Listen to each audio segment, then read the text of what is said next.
So I'm going to share a story that I reminded myself today that happened with my father. It's a heavy story, so you need to put on your cup and hear it with cup. Chabad. It's a Chabad house, a Chabad shul. So, and the message is Iker is primary here. So in 1954-55, the Rebbe came out with the campaign of bringing and giving people Shmura Matza. It became later known as Matza Shmura Matza, the campaign of Shmura Matza. In other words, the Yidden were eating kosher matzah, but handmade kosher matzah. The Rebbe wanted everyone to have Shmura Matza if possible.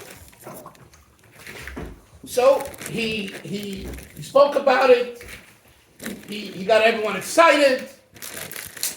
I imagine some of you by a Fabrengen, those that are a little older. I remember when the Rebbe spoke by a Fabrengen, it was electric. It was fire. The energy in the room, it was tremendous. Whether it was 3,000 people, 4,000, 2,000, makes no difference. But something was created that was mamish contagious, spiritually contagious, bruchnius.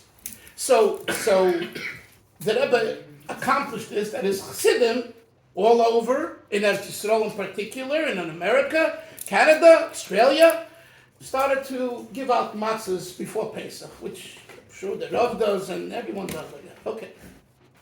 My father was a Talmud at that time, together with his Zayda, in Yeshiva in Lud, in the Lubavitch Yeshiva in Lud. The Lubavitch Yeshiva in Lud was, you could say, it had some of the old Chabad Yeshiva in Lubavitch when it was founded by the Rashab in Lubavitch in Russia. There still was a remnant of it in this yeshiva. They would daven longer and they fabreng. It was a different era and a different place. And my father came there in 1950 as a young boy, as a bar mitzvah boy. He remembers the way Chassidim was still sitting, and they were still wearing their kapota that they tore kriya on when the previous Rebbe passed away, but they didn't have guilt. They were poor. They wore that, and he saw it. Came like 6 months after the instalkus of the previous Rebbe in January of 1950. Anyway, and he's learning, and the main figure there was the mashpia. They had a Rosh Yeshiva too.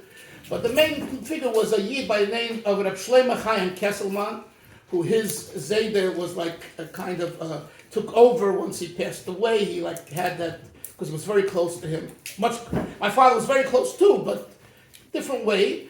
And Reb Shlomo Chaim was a Yid that I think he was from Zhytomyr. He was born in Zhytomyr. He was not born into a Chabad. He was not born in a Chabad family. He was born in a Hasidic family. I forget Chernobyl Chassidim. I forget now exactly which Chassidim.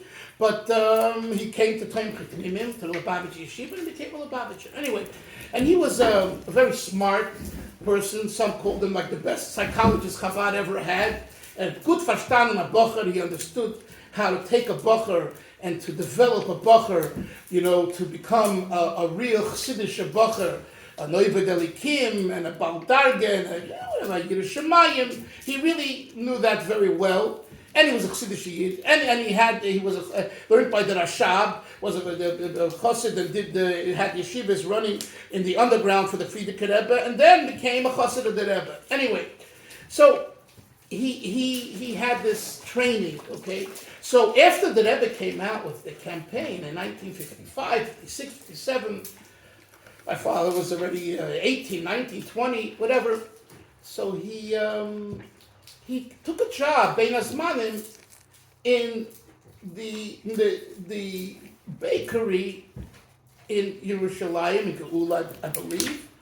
That was run by, Satmar Chassidim, the Torah Karta. My father, he didn't have money, he worked in a bakery.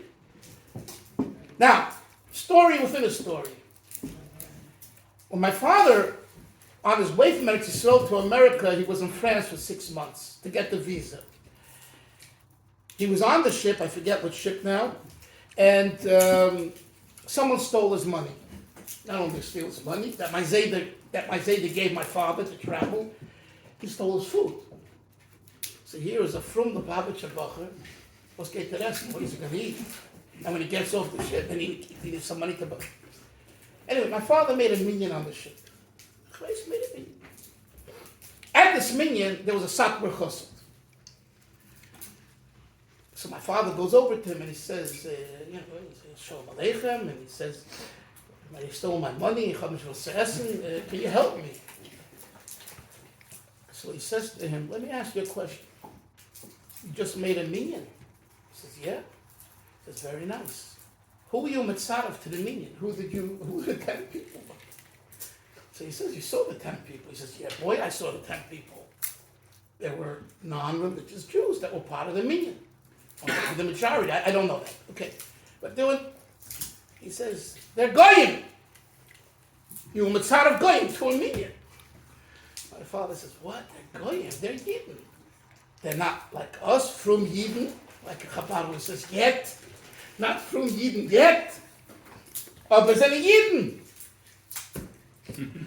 So he says, sorry, in my books, they're goyim. And if they're goyim, what right do you have to mitzaref them to a minyan? My father, is coming from the Lubavitch Yeshiva by Shlomo Chaim, this is like, he wasn't a Geulanik or a Meir Shoromnik, and Neturei Karta, he wasn't into.